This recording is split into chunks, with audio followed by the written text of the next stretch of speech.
Pessoal, Pai do Senhor Jesus, tudo bom? Como é que vocês estão? Bom, vamos para a nossa terceira aula aí dessa série de quarentena, né? Eu comentei com vocês na aula passada que, bom, esse é o recurso que a gente tem e glória a Deus por isso, tá? O que eu queria pedir para vocês é o seguinte: eu estou percebendo que, embora eu esteja enviando essas aulas para vocês, todos vocês têm acesso a qualquer hora do dia de acessar o conteúdo, a gente está interagindo um pouco menos do que deveria, tá legal? Então, por mais que vocês não possam interagir comigo em tempo real, eu queria dizer que eu estou disponível, tá bom? Então, todos vocês têm o meu contato, tá? Caso algum de vocês queira também interagir por e-mail, WhatsApp, vocês ficam à vontade, ou me ligar, tá bom? Eu trabalho no horário comercial, mas eu, eventualmente, algumas horas do dia, continuo disponível para poder atender vocês, tá legal? O que eu queria mesmo é que vocês, além de assistir o conteúdo, que a gente regularmente batesse um papo, tá? É o melhor que a gente pode fazer no momento, tá? E a gente precisa explorar as ferramentas que a gente tem disponível, tá bom? Então, fica essa dica para vocês, tá? O vídeo vocês podem assistir até de madrugada se quiser, mas não deixem de me procurar, tá legal? Interajam entre vocês, no próprio WhatsApp tá mesmo, o grupo do WhatsApp é muito importante, tá? Mas vamos bater esse papo aí, show de bola? Pois bem, a gente ainda está explorando aquele conceito, né, que eu trouxe para vocês na aula passada, que está registrado na apostila, na página 3, tá? Eu vou reproduzir aqui, lendo novamente o conceito. É um conceito do James Stoner e do R. Freeman, tá? A respeito do que é administração, tá? E uma administração geral sendo aplicada, no caso, à administração eclesiástica. Então, eu vou ler, vocês podem fazer essa mesma leitura aí na apostila, e depois eu vou continuar com a exposição do conteúdo. Show de bola? Então, vamos lá. Conceito. Podemos conceituar a administração eclesiástica como sendo o processo de planejar, organizar, liderar e controlar o trabalho dos membros da organização, entre parênteses, igreja, e de usar todos os recursos disponíveis da organização para alcançar os objetivos definidos. Pois bem, uma igreja ou uma outra instituição qualquer, não importa, todas elas têm objetivos. Uma instituição ela tem objetivo, ela tem uma meta a cumprir, tá bom? Agora, para que essa meta ela se cumpra, alguns processos precisam ser desencadeados, tá bom?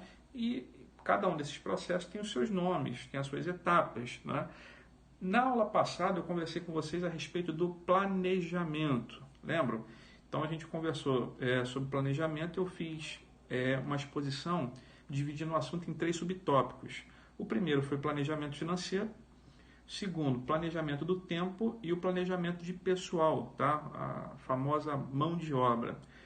Na aula de hoje, eu quero falar com vocês sobre organização, liderança e controle, tá? Então eu vou tentar condensar esses próximos 3 tópicos, tá? Para esse momento de aula que a gente vai ter nesse vídeo, tudo bem?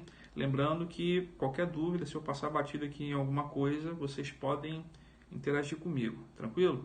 Então vamos lá, já falamos sobre o planejamento, então vamos para a organização. Eu vou enviar para o grupo do WhatsApp da turma esse material que eu preparei à parte, tá? Ele não consta na apostila, o que eu estou falando aqui para vocês, mas eu preparei e vou enviar como material complementar, tá legal? Então vamos lá, falar sobre a organização. Organização é mais uma palavra, é mais um termo que não está fora do vocabulário de nenhum de vocês. Todo mundo sabe o que é ordem, todo mundo sabe o que é organização, tá? Todo mundo já tem em mente a sua própria definição do que é isso. Não é uma novidade que eu estou falando para vocês, tá bom?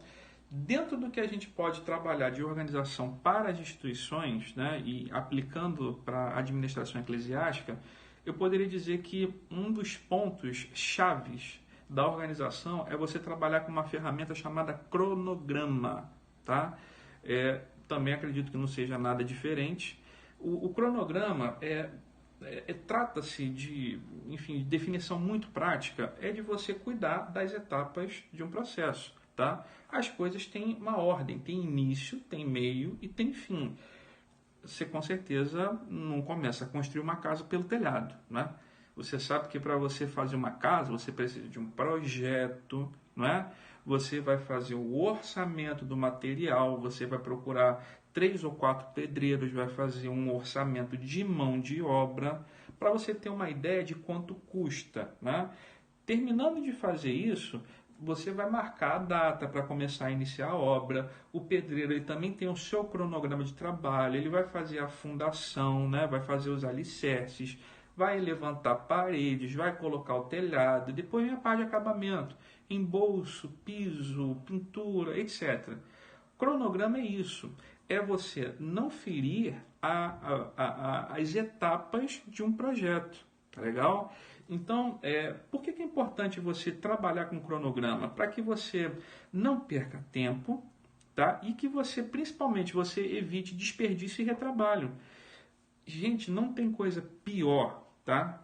Principalmente em igreja, do que você trabalhar de maneira que desperdice recurso, que desperdice tempo e que gera retrabalho, tá? Primeiro porque no retrabalho, as pessoas quando precisam refazer um serviço, já vão fazer assim de um jeito assim, talvez um pouco mais apressado, né? Talvez com aquele coração assim pesaroso porque não deu certo da primeira vez, porque gastou tempo à toa, porque gastou recurso à toa. Então é normal que quem tenha que refazer um trabalho faça com um percentualzinho a mais de má vontade. Para evitar isso, a gente precisa respeitar o cronograma, respeitar as etapas do processo. Veja, você não ganha tempo trabalhando atabalhoadamente, tá? Colocando a carroça na frente do boi, na frente do cavalo. Você precisa respeitar aquilo que vem primeiro. Passo 1, passo 2 e passo 3. Se houver a possibilidade de você trabalhar paralelamente com 2 etapas ao mesmo tempo, beleza. Agora, se você tem dúvida, não faz, tá? Espera as coisas acontecerem para que tudo saia perfeitamente do jeito certo. Aí assim você economiza tempo seu e das pessoas que estão trabalhando junto com você e você vai economizar recursos. Lembre-se, administrar uma igreja é trabalhar em primeiro lugar com recursos que não te pertencem. Os recursos são dados voluntariamente, né? Pensa no seguinte, irmãos, tem muita gente ganhando um salário mínimo, talvez até menos, tá? Ou que ganhe mais, mas é o dinheiro suado de pessoas que eles estão contribuindo, além dos dízimos, né? Eles contribuem com as suas ofertas e a gente precisa tratar esse dinheiro com zelo, tá? Esse recurso não foi ganho, por qualquer coisa, tá? A gente precisa ter muito respeito com o recurso dos nossos irmãos. Então, o cronograma é muito importante. Como exemplos de cronograma, né, para a nossa realidade de igreja, eu posso citar para vocês a ordem do culto. É um exemplo de cronograma, né? Na Assembleia de Deus, como a gente começa os cultos? Oração, né? Assembleia de Deus clássica, começa orando sempre, pelo menos meia hora, 1 hora de joelho, algumas menos, outras mais, mas indiferente. Mas a Assembleia de Deus começa o culto orando, né? Isso é o tradicional nosso, glória a Deus por isso. Em seguida, nosso inário, 3 hinos da harpa, leitura devocional, oportunidade para os departamentos e palavra de Deus. Esse é o nosso cronograma, tá? E é importante a gente frisar, irmãos, que o culto, o bom é que ele seja planejado, tá? É que ele seja... o culto a Deus ele precisa ser um culto organizado, um culto com ordem, um culto com decência, tá? A gente precisa se desfazer completamente, tá, de qualquer possibilidade de fazer cultos de improviso, tá? Então, o cronograma já está pré-definido, tá? Tem um padrão que pertence à nossa denominação, Assembleia de Deus, mas aquelas pessoas que vão cooperar com o culto, quem vai pregar, quem vai cantar, quem vai tocar, o ideal é que chegue à igreja com o seu culto pronto, com a sua oferta pronta, né? Oferta que eu digo é o serviço, aquilo que cada um vai dedicar a Deus, tá legal? Então esse negócio de procurar o que vai fazer na hora, vamos fazer do quê, vamos pregar o quê, isso não é feito durante o acontecimento do culto, é feito antes, tá? O cronograma serve inclusive para isso, para você antever aquilo que será realizado, aquilo que será feito, tá? Agora, a gente pode trabalhar também de uma maneira um pouquinho mais extensiva a outros projetos para além do culto. A minha esposa, por exemplo, ela tem uma experiência trabalhando com o departamento infantil e todo ano eles fazem um trabalho que dá muito trabalho, que se chama Escola Bíblica de Férias, EBF. A EBF, em média, dura 3 dias, tem, 100 crianças envolvidas, então tem que ter uma quantidade determinada de professoras, de auxiliadoras trabalhando, tem que se levantar recurso, tem que alimentar essas crianças, o sábado normalmente é o dia inteiro. Então, para que serve o cronograma? Olha, qual vai ser as etapas da nossa EBF? Vai começar na sexta-feira com o quê? Vai ser um culto? Quem vai pregar nesse culto? Qual vai ser o repertório que as crianças vão cantar? Que tipo de apresentação diferenciada vai ser feito? No sábado pela manhã, o que vai ter? Recreação, alimentação, descanso, palestra, mais um culto à noite. Você vai preparar, você vai organizar. Assim, com o cronograma feito, ninguém se perde, tá? Porque a pior coisa que tem, gente, é quando vocês estão com uma atividade em andamento e está todo mundo batendo cabeça. Ninguém sabe quem faz o quê. Com o cronograma, tudo isso se ajeita. Todo mundo vai saber o que vai ser feito, quais os horários, tá bom? E a tendência é que abaixo do cronograma, todo mundo tem as suas tarefas pré-determinadas. Então, todo mundo tem um cargo, uma função previamente designado e, a partir dessas funções, dentro daquele evento, você já sabe o serviço que você precisa prestar. Tranquilo? Então, essa é a função do cronograma. Lembrando que dentro do cronograma, né, já que eu estou falando a respeito de cada um sabe o que tem que fazer, o que não deve fazer, existe uma subferramenta que a gente chama de plano de ação, tá? Então, por exemplo, não basta você pensar, vou continuar no exemplo da EBF, não basta você pensar a EBF, a Escola Bíblica de Férias. Você precisa saber quem faz o quê, tá? Qual o prazo que essas pessoas têm para resolver determinada tarefa, tá bom? Por exemplo, uma pessoa vai ser designada para poder fazer contato com os pregadores, né? As pregadoras, as tias que vão contar a história. Outra pessoa vai estar designada para cuidar da parte de alimentação das crianças. Então, essa pessoa vai ter que ver qual vai ser o cardápio, o que vão servir, qual o custo do que vai ser servido, se tem dinheiro disponível em caixa para comprar ou se vão contar com as doações, né? Outra pessoa vai ser responsável pelas atividades de recreação, outra pessoa está responsável, por abrir a igreja, enfim. O que não falta são atividades. Agora, se você pensa o cronograma do trabalho, se você pensa o plano de ação do trabalho, ninguém bate cabeça, tá? Então, gente, trabalhar com planejamento é a melhor coisa que tem. Todo mundo cansa muitíssimo menos. Todo mundo se estressa muitíssimo menos, tá? Pensa que cronograma é uma bênção para a sua liderança, para a sua igreja, para a sua vida, tá bom? Isso aí é muito importante. Muita gente que, quem sabe, você perdeu a cabeça em algum momento, em algum trabalho na igreja, talvez tenha sido por falta de planejamento, por falta de organização e por falta de liderança, tá bom? Então, vamos lá. Passando para o segundo para o segundo subtópico da organização. Vamos falar agora sobre logística, tá? A palavra logística, sim, essa talvez não esteja tão presente no seu vocabulário, tá? Ele é um termo um pouco mais técnico, um pouco mais voltado para a indústria, mas a palavra logística, ela vem de um termo no francês que significa logir. Logir é alojar, guardar. Em termos práticos, logística significa abastecer ou abastecimento, tá bom? Eu quero chamar a sua atenção para um tópico que a gente viu na primeira aula em vídeo que eu passei para vocês. Um dos termos pelo qual a gente pode designar um administrador eclesiástico, né, ou um administrador no ponto de vista bíblico, é a palavra oikonomos, no grego, que significa dispenseiro. Dispenseiro, como o próprio nome já diz, é quem cuida da dispensa, tá? Então, uma dona de casa sabe o seguinte, olha, quanto eu tenho de arroz na minha despensa, quanto eu tenho de açúcar, inclusive aqui em casa está acabando o açúcar, tem que comprar.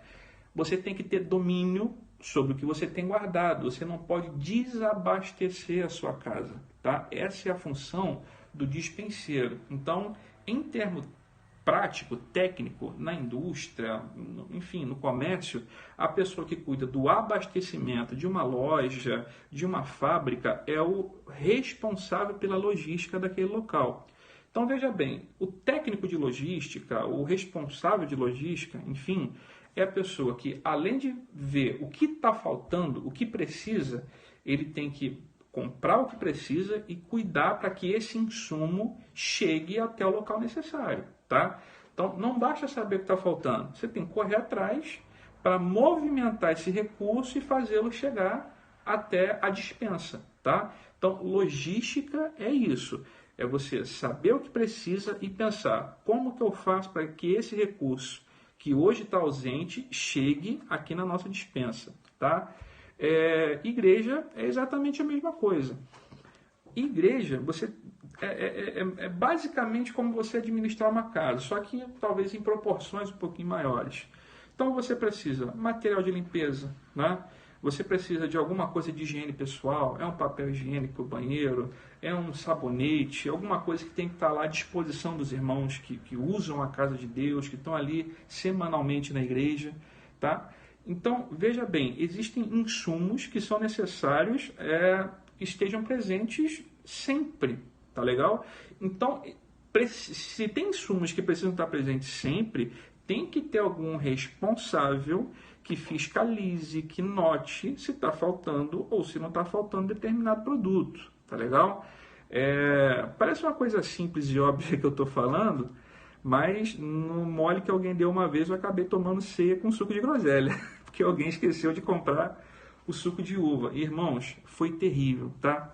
Não queira participar da ceia de Deus com suco de groselha no lugar da uva. É terrível, parece que tem que tá tomando, sei lá, parece que tá tomando um remédio junto com o corpo de Jesus ali. Não é muito legal, não.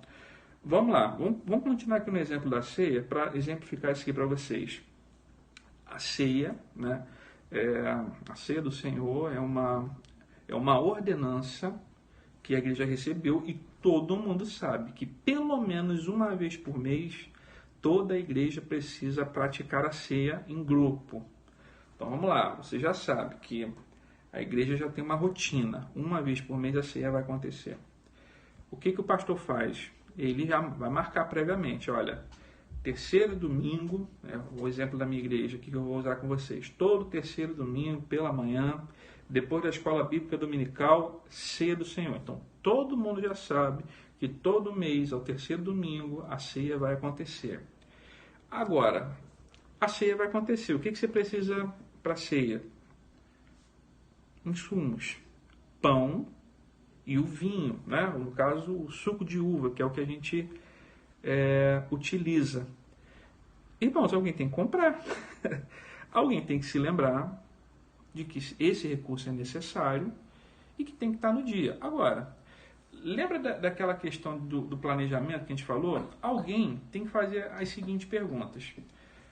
A gente vai servir a ceia para quantas pessoas? 50, 100, 150 pessoas? Quanto de pão eu preciso para essa quantidade de pessoas? Quanto de suco eu preciso para essa quantidade de pessoas? Quando que é a ceia? Até quando eu preciso comprar? Essas perguntas são necessárias para que exista... Né, essas perguntas da etapa de planejamento são necessárias para que você consiga trabalhar a sua logística, tá? Então, já tô fazendo aqui um gancho com um tema da aula passada, tá? Que é o planejamento, porque você sabe que em administração tudo é interligado, tudo é intercambiável, tá bom? Então, uma etapa ou uma tarefa auxilia diretamente na outra. Então, você planeja para que a sua logística também seja bem feita, tranquilo? Então, as coisas elas precisam trabalhar com sinergia, tá bom? As coisas precisam trabalhar de maneira unida, tá bom? Então vamos lá. Então já falamos aqui de organização com subtópicos em cronograma, logística. Em terceiro lugar, eu quero falar para vocês aqui a respeito de estrutura, tá? A estrutura que eu digo é o formato, tá bom? Eu coloquei aqui para vocês, entre parênteses, um termo chamado organograma, tá? O que é organograma? É um gráfico onde você consegue visualizar a estrutura de uma organização, tá bom? Qual é a intenção desse gráfico? É você observar, né, de maneira mais simplificada, qual deve ser o fluxo de hierarquia e de informações dentro de uma organização. A ideia é que com isso você evite queimar etapas, tá? Ou pelo menos você se sujeitar a alguém que não esteja diretamente ligado à sua atividade, tá bom? Eu vou colocar para vocês aqui em anexo, no grupo do WhatsApp da turma, um exemplo de organograma que eu desenhei da minha igreja, tá? Para poder servir para vocês aí como exemplo. Então, tá lá, da presidência do campo até as funções mais básicas da congregação, tá bom? Então, vocês vão observar e, via de regra, acredito que a congregação de vocês funcione do mesmíssimo jeito, tá bom? Por que é importante? Porque, veja bem, um pastor da igreja, é evidente que ele cuida de tudo relacionado à congregação. Tudo é responsabilidade dele. Eu costumo dizer que o pastor na igreja, quem é? Ele é pastor, mas ele é líder das irmãs, é líder dos irmãos, é líder das crianças, é líder da escola dominical, é líder de todos os departamentos, consagração, tudo. Só que ele tem o direito, e na minha visão, até o dever de dividir trabalho, de dividir tarefas, de delegar funções. Então, embora ele não seja digamos assim, a pessoa que executa o trabalho, né? Ele não é o executivo direto desse trabalho, ele tem quem execute no lugar dele, ele é responsável direto. Então, ele é responsável, tá? Mas ele tem alguém da confiança dele que está ali à frente daquele trabalho. Tudo bem? Veja, irmãos, só que você tem camadas de hierarquia dentro da igreja. Embora o pastor ele seja responsável de tudo, se você tem um trabalho muito aqui na base, tá? Você não precisa ir direto ao pastor em todos os casos para que alguma coisa seja resolvida. Então, por exemplo, você tem o pastor, você tem os copastores, né? Diretoria da igreja, e abaixo da diretoria da igreja você tem os departamentos. Então você tem crianças, você tem irmãs, você tem juventude, você tem adolescente, você tem irmão, você tem coral, você tem orquestra, enfim, tem vários departamentos. Dentro destes departamentos, você também tem subestruturas do departamento. Então você pega, por exemplo, o departamento de irmãs da minha igreja, né, a CIB. Abaixo dela você tem departamento de visita, você tem consagração, você tem Bolsa do Amor, que é quem arrecada né, as ofertas, os donativos para fazer cesta básica. Enfim, as irmãs têm alguns trabalhos específicos. Eu citei esses, mas tem outros. Agora veja, você pega o trabalho da Bolsa do Amor, que é uma subestrutura dentro da estrutura do departamento das irmãs. Aconteceu uma situação ali que precisa ser tomada uma decisão. A líder do departamento de arrecadação da Bolsa do Amor não precisa ir direto ao pastor. Ela tem a líder dela da CIB. Da CIB. Ela tem a líder dela do departamento de irmãs. Se a líder das irmãs não conseguir resolver, ela tem a diretoria da igreja. Se a diretoria da igreja não resolve, tem um pastor. Vocês estão entendendo? Não cabe a uma pessoa ali que tem que está liderando uma subestrutura passar a líder imediata dela, a liderança, a diretoria da igreja, pular direto para o dirigente da congregação. Pior, né? A gente sabe de casos de pessoas que saem daquele trabalho basilar e pulam direto para a presidência do campo. Então, gente, não faz sentido. Você precisa resolver as coisas dentro das suas etapas. O organograma, a estrutura da igreja está posta para isso, para todo mundo saber quem manda no quê. Então, você precisa respeitar o organograma da sua instituição, tá bom? Eu quero chamar a sua atenção para um texto da Palavra de Deus, que está no livro de Êxodo, no capítulo 18, versículo 21, que é o clássico conselho que Jetro deu para Moisés. Diz o seguinte, acompanhe esse texto aí na sua Bíblia. Além disso, procura dentre todo o povo homens capazes, tementes a Deus, homens confiáveis e que repudiem a desonestidade. E coloca-os como chefes de 1000, chefes de 100, chefes de 50, chefes de 10. 4 camadas aí de poder, não é? Para que eles julguem o povo, para que eles julguem o povo todo o tempo e levem a ti a causa que é mais difícil, mas que eles mesmos julguem toda a causa simples. Assim aliviarás o teu fardo, pois te ajudarão a levá-lo. Se procederes assim, e se Deus desse modo te ordenar, poderás suportar, e todo este povo também voltará para casa tranquilo. Então aqui já está dizendo, Moisés, está ficando muito cansado, está resolvendo tudo sozinho, tudo é você, tudo é você, tudo é você. Se você é líder de uma igreja, você sabe que é sofrer por ter que, saber que está apoiado em você a carga de problema de praticamente todo mundo, tá? Você já tem problemas pastorais para resolver, esses dependem de você, tá? Agora, as questões de organização, aquilo que é administrativo, aquilo que depende simplesmente de um bom gerenciamento, você precisa delegar, atividade para que pessoas te ajudem. Então, se tem problemas simples, outras pessoas podem resolver no seu lugar.